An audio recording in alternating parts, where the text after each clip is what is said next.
اللهم صل على محمد وآل محمد۔ اعوذ باللہ من الشیطان اللعین الرجیم، بسم اللہ الرحمن الرحیم۔ اللہم صلی علی محمد وآل محمد وعجل فرجہم۔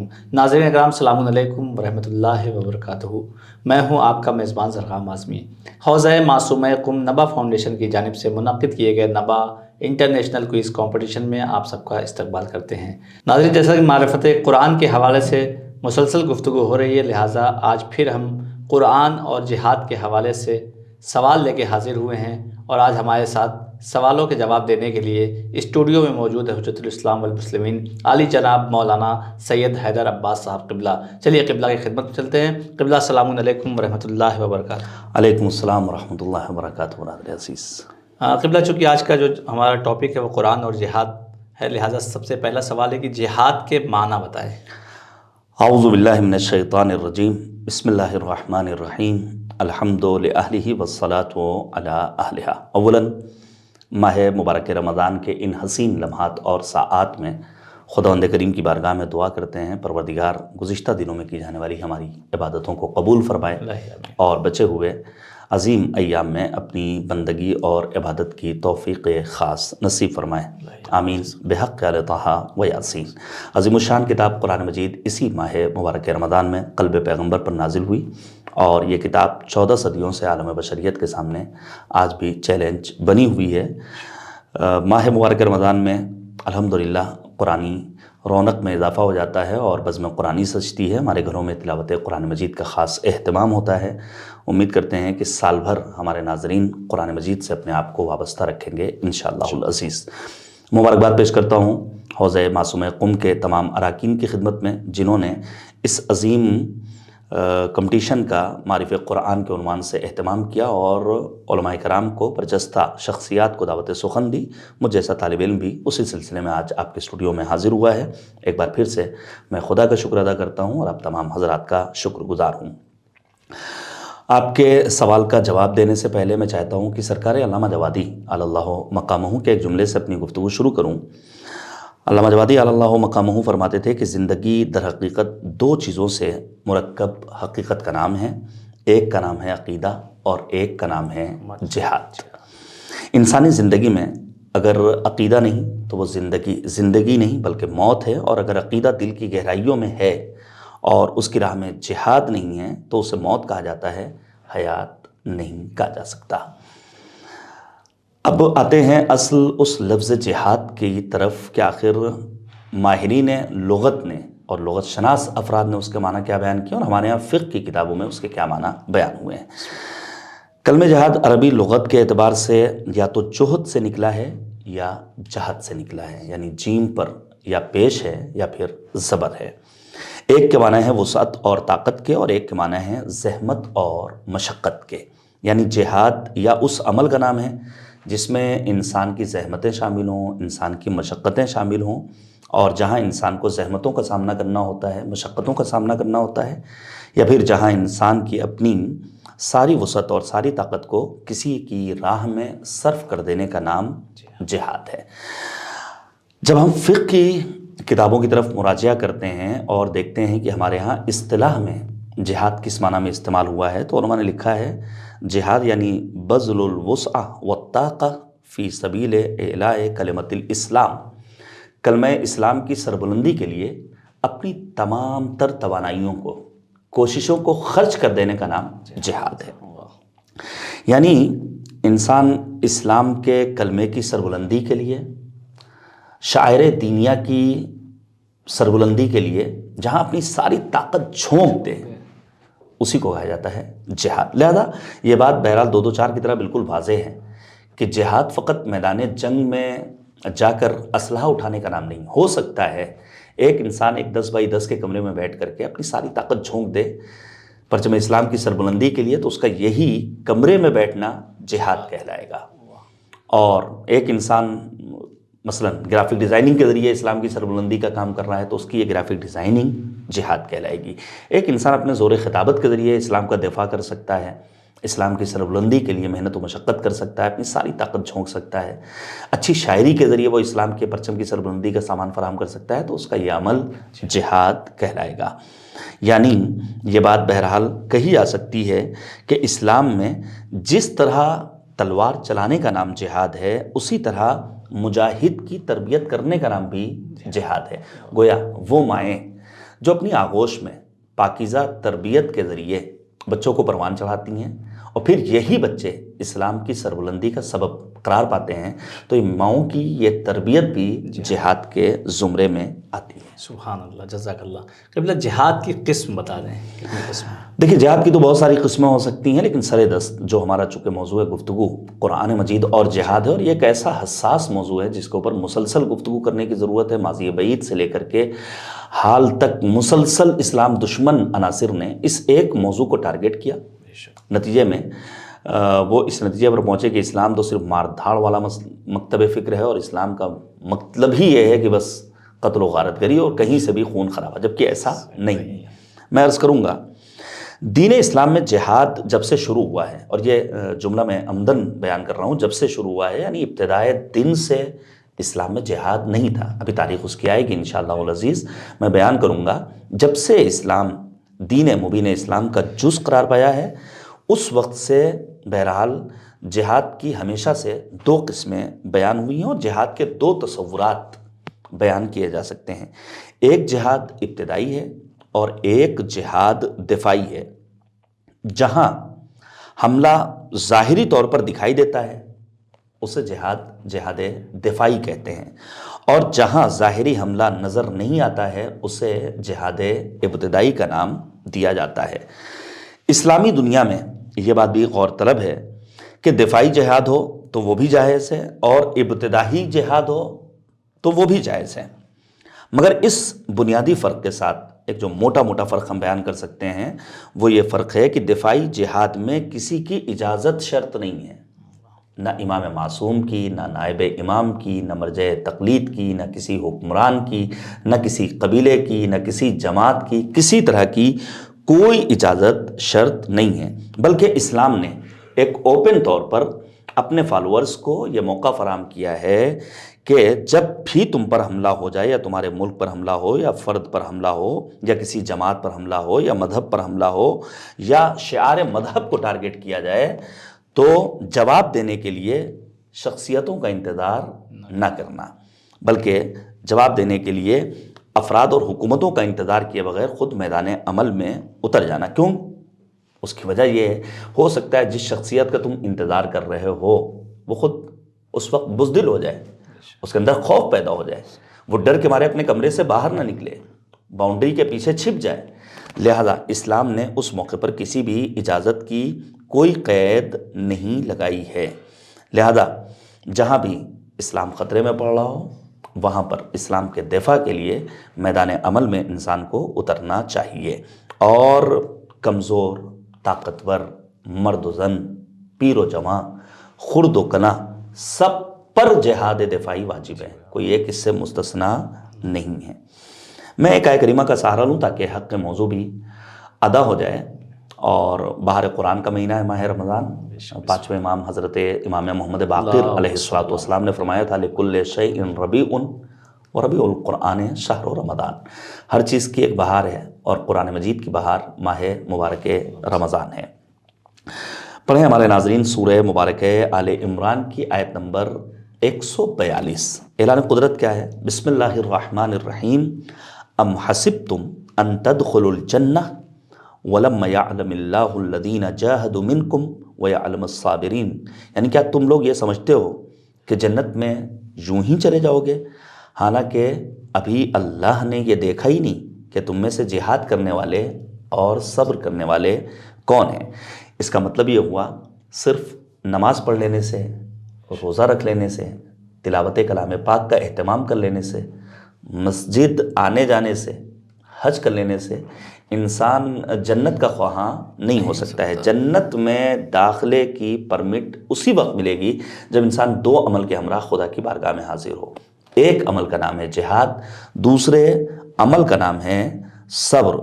گویا صبر و جہاد کے بغیر جنت میں داخلہ ممکن نہیں ہے۔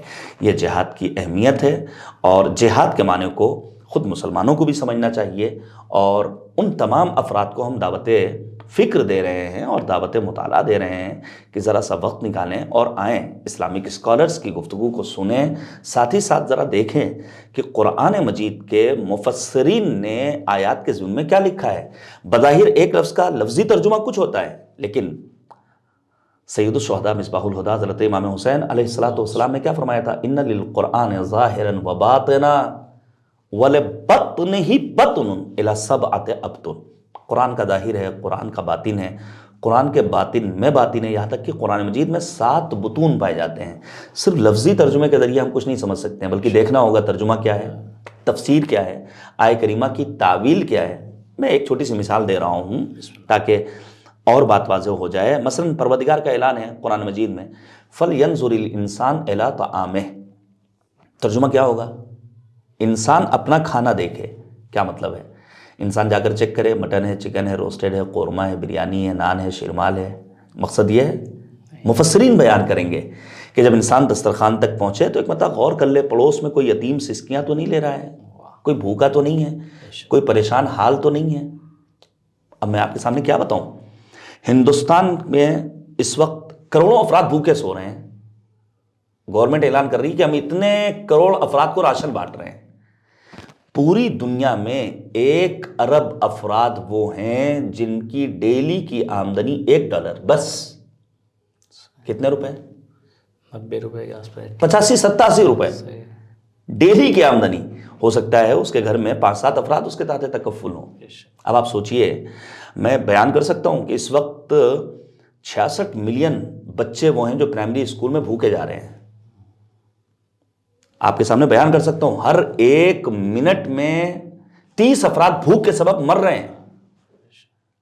تو مذہب کیا کہتا ہے کہ جب انسان کھانے تک پہنچے تو غور کرے کوئی بھوکا تو نہیں ہے، کوئی پریشان حال تو نہیں ہے۔ لیکن اس کے بعد کا مرحلہ ہے تعویل قرآن کا مرحلہ، جہاں 5ویں امام فرماتے ہیں فَلْيَنْظُرِ الْإِنسَانُ إِلَىٰ مَنْ يَتَعَلَّمْ عِلْمًا۔ انسان جب کسی کے سامنے ثانوِ ادب طے کرے تو ذرا غور کر لے کہ جسے وہ اپنا استاد بنا رہا ہے وہ استاد کس ٹائپ کا ہے، اس کا مرکز تعلیم کیا تھا، سورس آف نالج کیا ہے اس کا۔ اس کے بعد کے سارے مراحل۔ لہذا میں گزارش کروں گا تمام اپنے سننے والوں سے، ضرور بھی ضرور مکتب اسلام کے آئینے میں قرآن مجید کی آیات کی تفاسیر کی روشنی میں جہاد کے صحیح تصور کو سمجھنے کی کوشش کریں۔ بے شک، جزاک اللہ قبلہ۔ قبلہ اسلام کی اہم جنگوں کا مختصر تذکرہ بیان کریں۔ میں آپ کے سامنے بہرحال یہ بات عرض کر سکتا ہوں، قرآن مجید میں مختلف آیات میں پروردگار عالم نے جہاد کا تذکرہ کیا ہے، جیسے میں نے سورہ مبارکہ آل عمران کی آیت نمبر 142 پیش کی، اور پھر آئندہ کے سارے دروس میں ہم اس کو بیان کرتے رہیں گے۔ چند ایک آیات کو آپ کے سامنے دیکھیے۔ قرآن مجید میں معمولاً جہاد مثبت معنی میں استعمال ہوا ہے، وہی یعنی پرچم اسلام کی سربلندی کے لیے، شاعر دینیا کی سربلندی کے لیے اپنی تمام تر کوششوں کو صرف کر دینا۔ لیکن 2 جگہوں پر پروردگار عالم نے منفی معنی میں استعمال کیا، یعنی وہاں جہاد قابل مذمت ہے۔ مثلاً ظاہراً سورہ طٰہٰ کی آیہ کریمہ ہے وَإِن جَاهَدَاكَ عَلَىٰ أَن تُشْرِكَ بِي مَا لَيْسَ لَكَ بِهِ عِلْمٌ فَلَا تُطِعْهُمَا۔ کیا مطلب؟ یعنی اگر تمہارے ماں باپ تمہیں شرک کی طرف آگے بڑھائیں، اگرچہ وہ واجب الاطاعت تھے، اللہ نے اپنے بعد ان کی حیثیت قرار دی تھی، لیکن وہی اللہ کہتا ہے خبردار اب ان کی اطاعت مت کرنا، یعنی اس کوشش میں ان کا ساتھ مت دینا۔ اس وضاحت کو میں چھوڑ رہا ہوں۔ سر دست اسلام کے جو اہم ترین مارکے ہیں وہ ماہ مبارک رمضان کی 17 تاریخ کو سن 2 ہجری میں وہ ہے جنگ بدر، دوسرا مارکہ جنگ احد سن 3 ہجری میں، تیسرا مارکہ ہے جنگ خندق سن 5 ہجری میں، چوتھا مارکہ ہے خیبر سن 7 ہجری میں، پھر 5واں مارکہ ہے جنگ حنین سن 8 ہجری میں، اور چھٹا مارکہ ہے جو اہم ہے وہ ہے جنگ تبوک سن 9 ہجری میں۔ میں یہ گزارش کروں گا کہ ضرور قرآن مجید کو سمجھ کر پڑھنے کی کوشش کیجئے۔ بہار قرآن کا مہینہ الحمدللہ بزم قرآن سجائی جا رہی ہے، ترتیل قرآن کے ساتھ مسجدوں کو آباد کیا جا رہا ہے، بہت سارے یوٹیوب چینلز پر قرآن مجید کی ترتیل نشر ہو رہی ہے، لوگ اس سے فیض یاب ہو رہے ہیں۔ ذرا آپ دیکھیے تمام مؤرخین نے اور مفسرین نے لکھا ہے کہ سب سے پہلے جب پروردگار عالم کی جانب سے مسلمانوں کو اجازت دی گئی کہ میدان جنگ میں قدم رکھیں تو وہ مکے کا دور نہیں ہے، مدینے کا دور تھا. ورنہ مکہ اس سرزمین کا نام ہے جہاں یہ قانون تھا کہ تمہیں صبر کرنا ہے. کیوں؟ وہ کثرت میں تھے، اکثریت میں تھے، مسلمان قلت میں تھے. جہاں مسلمانوں کو ستایا گیا، جہاں مسلمانوں کو دبایا گیا، جہاں مسلمانوں کو کچلا گیا، جہاں مسلمانوں کو مستضعف اور کمزور بنایا گیا، چاہنے والوں کو کتنا مارا گیا. حتیٰ آپ اگر پڑھیے گا تو آپ کو حیرت ہوگی کہ ایک ہی رسی میں دو مردوں کے گلے کو باندھ کر کھونٹ دیا گیا. لیکن چونکہ حکم تھا صبر کرنے کا، لہذا مکے کی سرزمین پر مسلمانوں نے صبر کیا. جناب عمار کے والد جناب یاسر، کس طرح ان کو سزا دی گئی. جناب عمار کی والدہ گرامی، راہ اسلام کی پہلی شہیدہ جناب سمیہ کے ساتھ مکے میں کیا ہوا.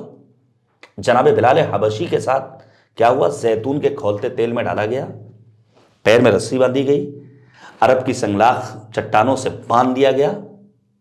لیکن جناب بلال نے اور نبی نے کہا تھا مجھے مدینے پہنچنے دو، مسجد کی زمین خریدنے دو، منارہ اذان بنا لینے دو.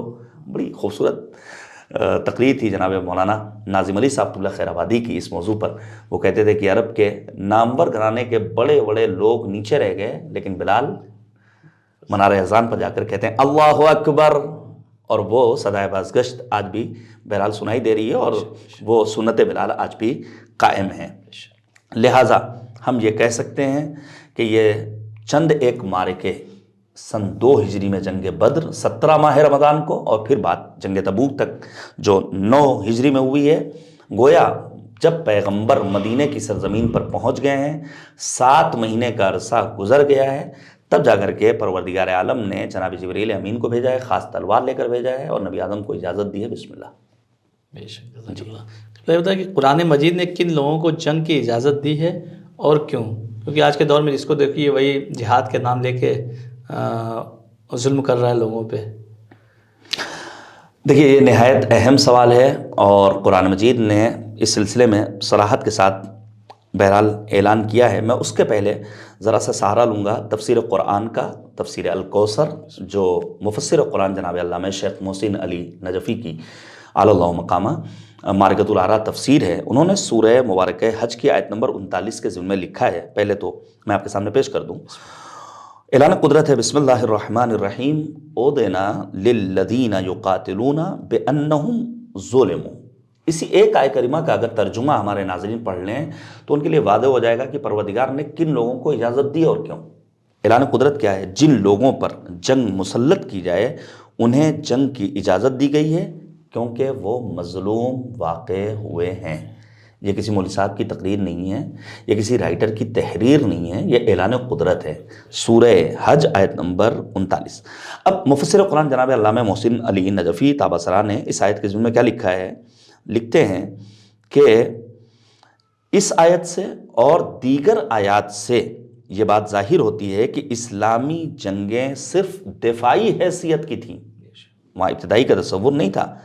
لہذا اس آیت میں فرمایا کہ جہاد کا اذن ان لوگوں کے لیے ہے جن پر جنگ مسلط کی گئی اور جو مظلوم واقع ہوئے، اور وہ گھروں سے صرف اس جرم سے نکالے گئے کہ وہ کہتے تھے ہمارا رب اللہ ہے.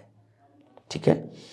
بعض روایات میں آیا ہے کہ یہ آیت پہلی آیت ہے جس میں قتال کا حکم آیا، اور اسی لیے بعض مفسرین کہتے ہیں کہ یہ آیت مدنی ہے چونکہ جہاد کا حکم پروردگار عالم نے نبی خاتم پر مدینے کی سرزمین پر آیت کیا ہے. مکے کی سرزمین پر حکم کیا تھا؟ صبر کرو، صبر کرو، صبر کرو. لہذا اب آپ ذرا سا اگر قرآن مجید کو پڑھیے گا تو تقریباً ہر قرآن مجید میں آپ کو نظر آ جائے گا ایک داستان کا ایسا خاکہ جہاں کچھ لوگ آپسی برتری پر ناز کر رہے تھے. مثلا ایک کہتا تھا کہ ہم برتر ہیں، کیوں؟ کیونکہ ہم حاجیوں کو پانی پلاتے ہیں. کچھ کا کہنا تھا نہیں ہم برتر ہیں، اور فضیلت اور برتری کی وجہ کیا تھی؟ مسجد الحرام کی چابی ہمارے پاس ہے. اب آپ سوچئے اس موقع پر البتہ انہوں نے سمجھداری کا فیصلہ کیا کہ ہم آپس میں کیوں لڑ رہے ہیں، چلتے ہیں نبی کے پاس، نبی فیصلہ سنائیں گے، پیغمبر خاتم ہیں، سرکار رسالت مآب ہیں. نبی آدم کے پاس جب وہ آئے ہیں تو نبی آدم نے کہا دیکھو ہم اپنی جانب سے کوئی فیصلہ نہیں کر سکتے، ہمیں وحی الہی کا انتظار کرنا ہوگا. اس موقع پر قرآن مجید نے اعلان کیا اجعلتم سقایۃ الحاج و عمارۃ المسجد الحرام کمن آمن باللہ والیوم الآخر وجاہد فی سبیل اللہ لا یستوون عند اللہ، سورہ توبہ کی آیت نمبر 19۔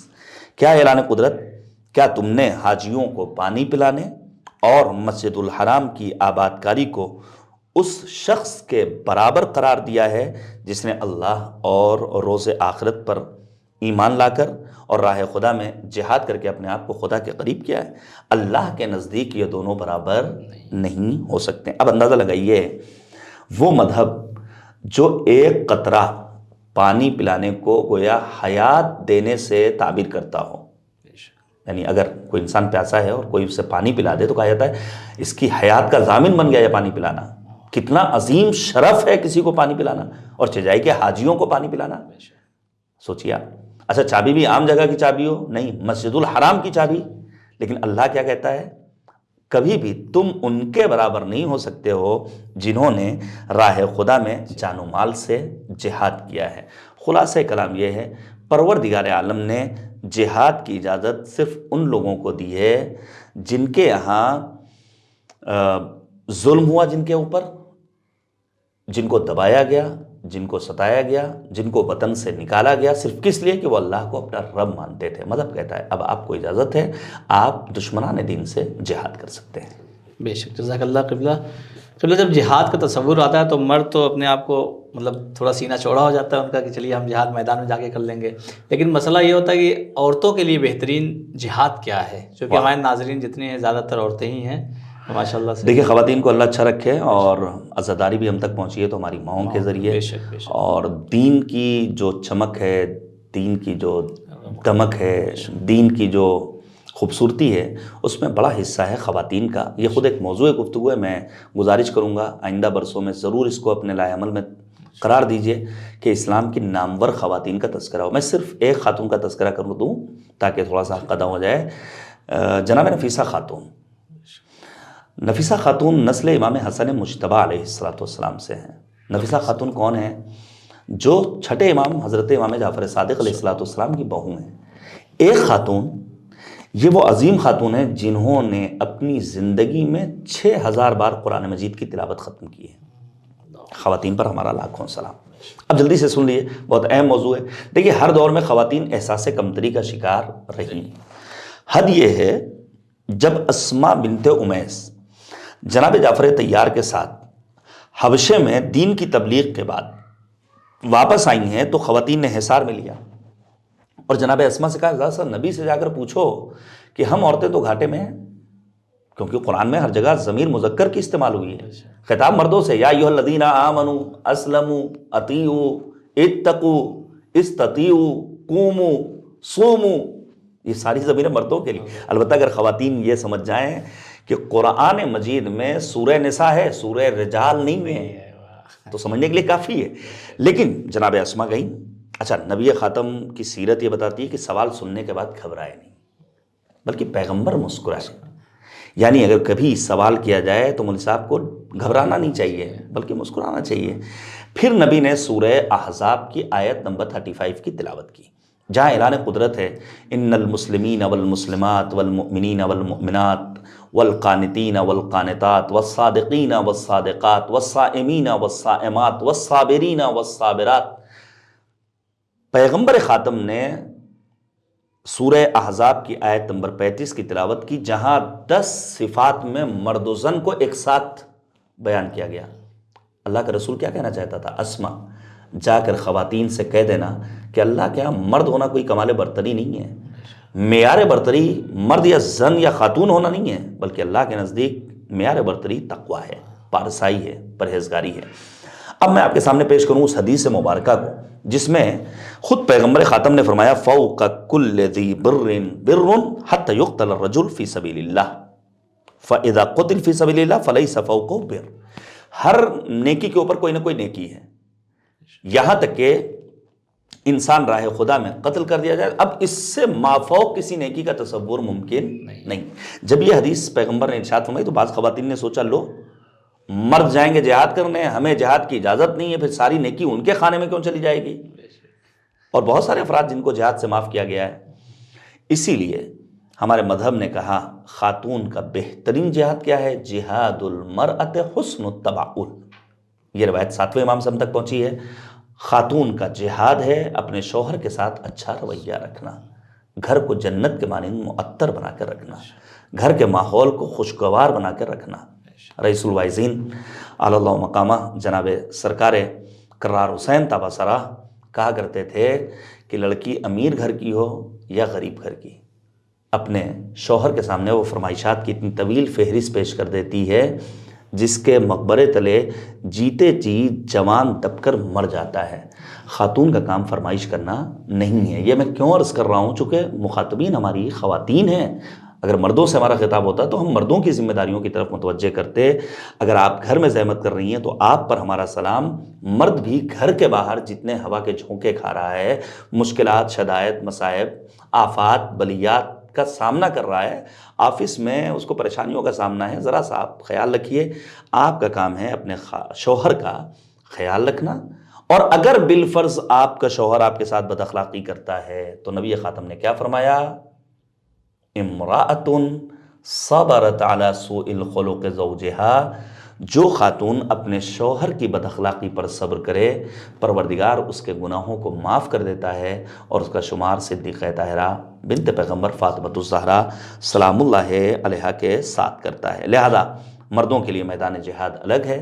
خاتون کا میدان جہاد خود اس کا اپنا گھر ہے، جہاں اسے اپنے شوہر کا مکمل خیال رکھنا ہے اور اپنے شوہر کا ہر طرح کا خیال رکھتے ہوئے گھر کو گلشن کے مانند معطر اور منور بنانا ہے. بے شک، جزاک اللہ قبلہ، بہت مطمئن جواب آپ نے دیا. ناظرین، ہمارا وقت یہیں پہ تمام ہوتا ہے. انشاءاللہ پھر ملاقات ہوگی قبلہ کے ساتھ نیکسٹ ایپیسوڈ میں. تب تک کے لیے ہمیں اجازت دیجیے. خدا حافظ، والسلام علیکم ورحمۃ اللہ وبرکاتہ.